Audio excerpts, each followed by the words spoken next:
Thank you, Essential Staff, and happy 7 p.m., everybody. My name is Andrew Warner, and I am excited to be back live streaming at North Van Arts for our third Artist Talk Tuesday.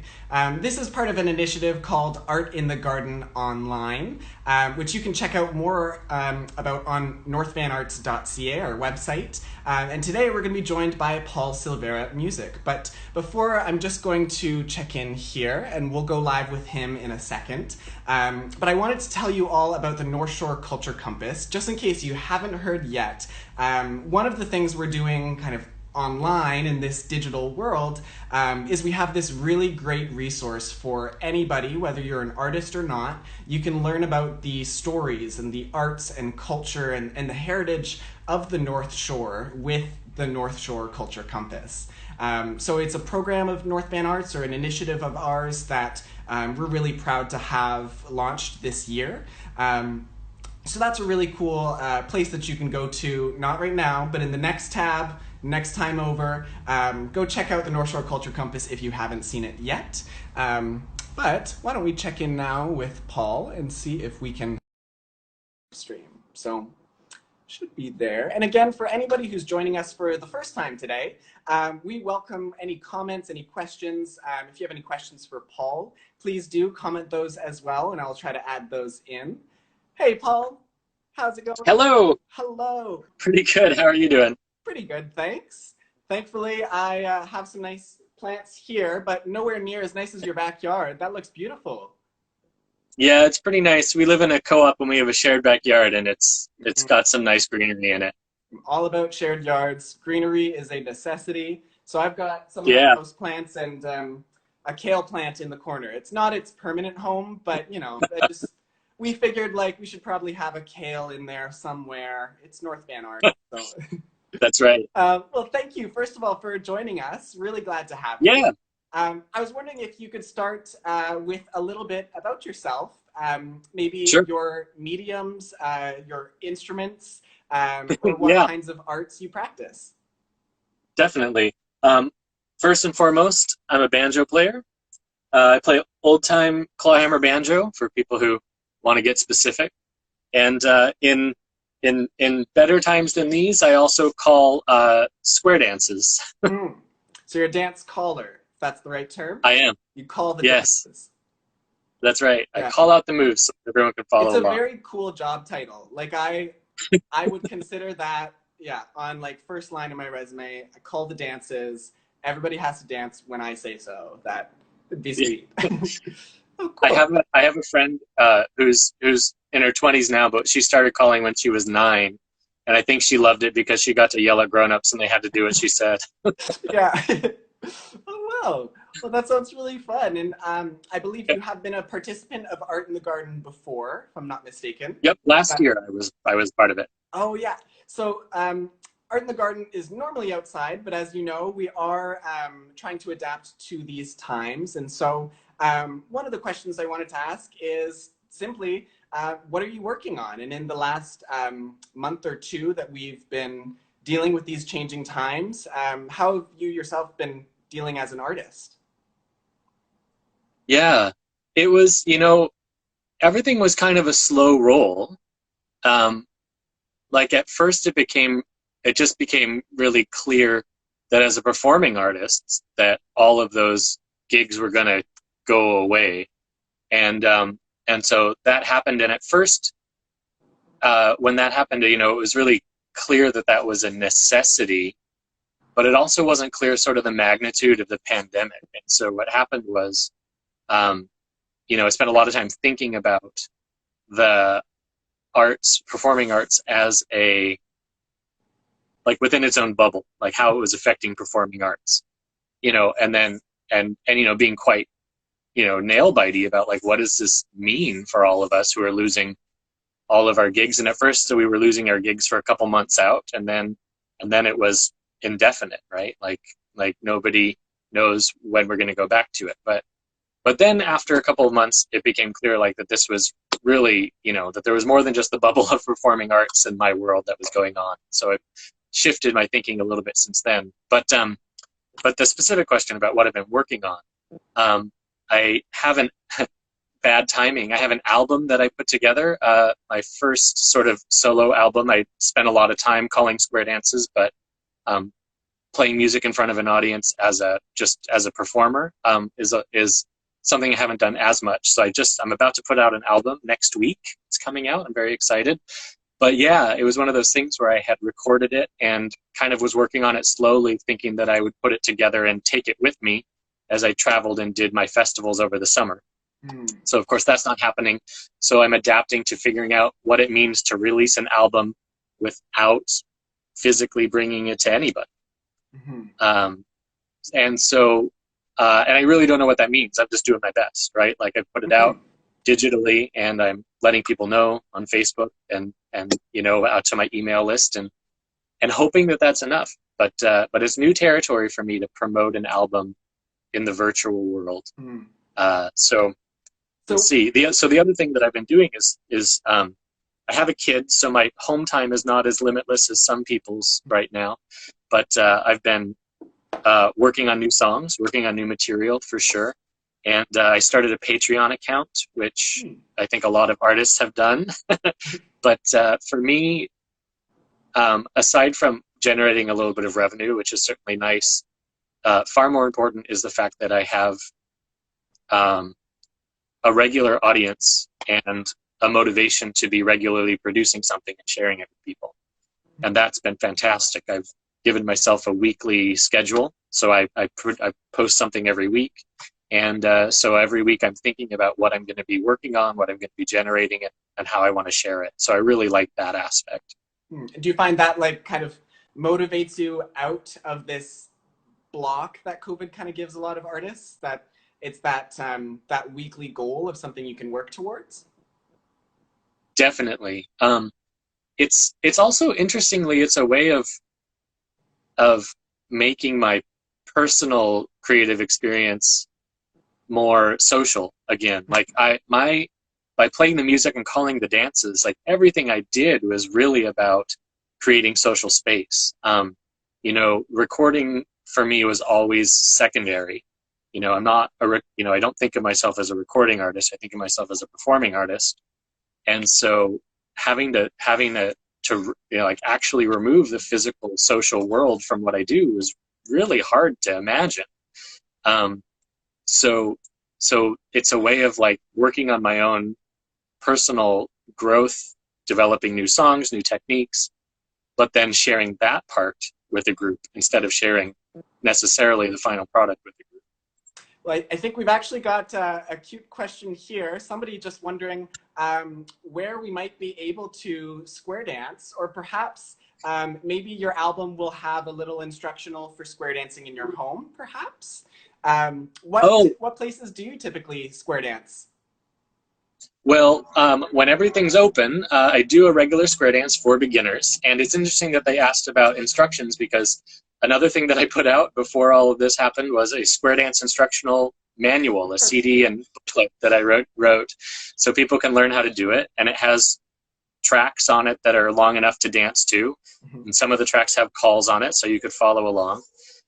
Since the quarantine and the lockdown and everything, I actually have called some live stream square dances, which I developed a couple of dances that you could do with any number of people. So instead of having to have like a square of 8 people, what would it be like if you could do dances with a flexible amount of people? So it definitely changes some of the dances, but there are some that can be done. And I've done them online. I do them through Facebook live streaming. So if anybody is really keen to try it out, you can find me at Paul Silveria, Professor Banjo on Facebook, and like me, and then you'll be in the know. Yeah. Well, hey, I did also want to ask, for your album next week, where would be the best place that people should listen to your music? Because obviously the streaming world, as we're calling it now, has changed the music purchasing world. What's your preferred platform? Well, I have it available on Bandcamp. And so you can go to Bandcamp and search Paul Silveria and you'll find me. Or you could go to my website, which is paulsilveria.com, and you can go through my music link and it will take you there. I have to be honest, like I'm a bit of a Luddite when it comes to streaming and stuff like that. I don't stream any music. But I'm not a purist. Like I certainly look up YouTube videos of songs that I want to listen to or learn. But my music will be available on the digital platforms when it comes out next week. But I really don't know anything about them. I mean, you can also stream on Bandcamp. So you can go to Bandcamp and you can listen to all of the songs. If you purchase the album, they have their own streaming service, so you can listen to albums that you've purchased through a streaming service instead of having to go in and select the tracks and put them on. You can do something like that. So like instead of seeing you at a concert and buying your CD after the concert, they should go to your digital concert, like Bandcamp, for example. But there they can actually purchase it as well as listen to it. Because I know Spotify, you can only listen and can't necessarily purchase or give money to that artist. But it sounds like Bandcamp would be a great way to put some extra cash in your pocket. Definitely. Bandcamp has shown itself to be pretty much the best digital platform for artists right now. Good to know for any emerging artists out there right now. And that actually brings me to my next question, because North Van Arts has a variety of artists in all media, all platforms, all genres, all experience levels. But we do get a lot of emerging artists tuning in. And so I always like to ask, what kinds of inspirations did you have that got you started playing? And maybe more importantly, what keeps you playing in these days? Well, it was all social. Like I mentioned before, like what I do is social, and this music is social. I picked up the banjo on a whim. I thought it would be kind of a cool, goofy instrument to try out. And at the time, I'm from Portland, Oregon, and at the time when I did that, I was more interested and involved and connected to the punk music scene than anything else. And there's this really amazing hybrid that was happening where there were a bunch of punk musicians who got interested in old-time music. Wow. And it really, there's this DIY thing that really meshed, right? Like the whole punk DIY ethic of putting on shows in your basement and, you know, just grabbing a guitar and writing songs. It really fit with the way that this old-time music is social and you would play with other people. So I saw my first old-time band at a punk concert, and I got a banjo and I started to meet people who were playing. And before I knew it, I was going to house parties and playing music with people in living rooms and calling square dances in basements. And so the thing that inspired me was being around so many people who were connecting through music and dance. And so that's the thing that's kept me going, is it's been my social world, and it has become my job. And I guess really the hope that it's going to be my social world again is the thing that keeps me going with it. I play because when I can, I want to go play with other people. Yeah, and I totally agree there that it's that music and arts should be social, that they are such social things. They invite conversation, dialogue, and connection. And without all these important things and without the arts, we would probably not be able to handle all of these emotions as easily. But dancing is certainly one of those things that I think, you know, some people doodle at home who don't typically do arts, or maybe some people just picked up knitting or something. But dancing is something that is also a really great and necessary thing, and all bodies dance. So I'll have to check out your songs, and we've only got two of us here, so we'll have to do a two-person square dance, but maybe it'll be aligned. If that's, we'll see. That's geometrically speaking, that's what you got. Well, my last question for you is just about, as with Art in the Garden, we want to explore and talk about how previously, for 20 years, this event happened in gardens across the North Shore. So I want to hear about how nature or the environment impacts or affects your songwriting or your playing and your music. Because I know you've played outside many times, but as we don't have that now, I'm curious to hear about what's changed.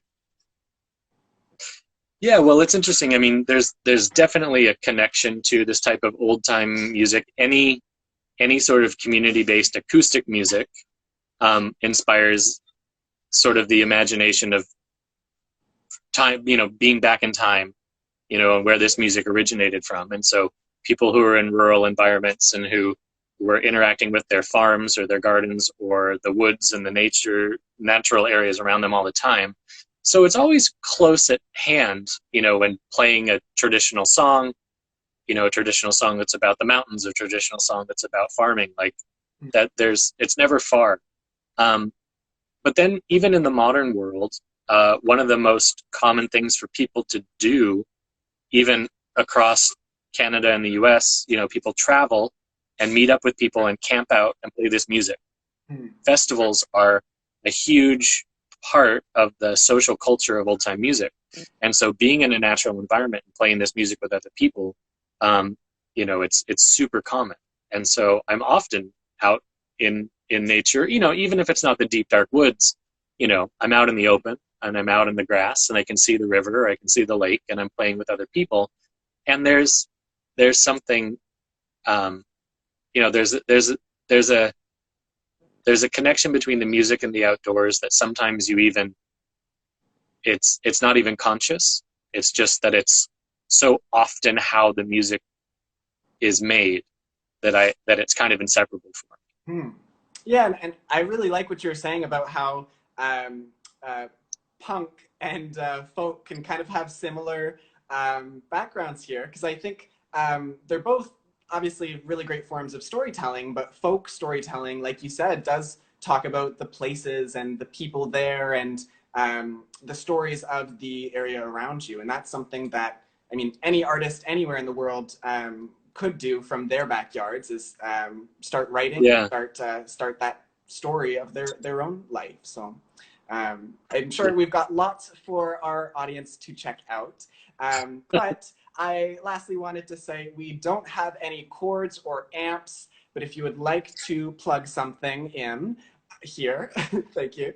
Sure. I was wondering, would your Patreon be perhaps your preferred way for everyone to connect with you? Yeah, if people feel interested enough to want to get a weekly post, it's definitely the best. But my Facebook page, I update regularly. And right now, any digital or live streaming that I'm doing will be through that. So they can check out Facebook. I think I'm either at Paul Silveria or Professor Banjo. I think it's both on Facebook. I just checked it out to make sure that I had it right. But yeah, well, that's actually something we got a comment about Professor Banjo. Do you have a preference between the two? Do you switch them out for different reasons? There's a little bit of a story. So I used to play lots of music for kids. And one of the things that I still, even though I don't play a lot out for kids anymore, I work in the schools and I teach square dancing in the schools. So I work with kids an awful lot. But my stage name for performing with kids was Professor Banjo. It's just kind of had a nice ring to it. But then as I stopped playing public shows for kids so much, I found myself, the really defining moment for me was I was on a stage at the Mission Folk Festival with some really incredible banjo players, Jason Romero, and Kara Luft, and Leonard Podolak, who are really great, well-respected, and have been around for a long time. And I was billed as Professor Banjo alongside these really great players, and I was like, you know what? I can't do that anymore. I'm done. Yeah. Oh, well, I love the name. I love both names. So I hope you continue using both of those, because yeah, I think you can never have enough names, nicknames, all sorts. It's true. Yeah, it's good. I'll take it as a nickname anytime. If anyone wants to call me that, I'm on board. Yeah. So on social media, everybody, you can follow Paul at Paul Silveria Music on Instagram. I believe it's Silveria RIA. That's right, Silver IA. Yeah, Silver IA music. So check out Paul's work, go follow him, and stay tuned for Paul's album launch next week. And then next weekend, we are so excited to have you join us for Art in the Garden Live. It's a brand new thing for us, but we are really glad to have such talented local artists in our community to be able to do this with us. So thank you so much again. And for everybody else, please tune in with us May 30th and May 31st. For more information, check out northvanarts.ca. Thanks. Bye, everyone. And thank you, Shirley, as well, for your comment.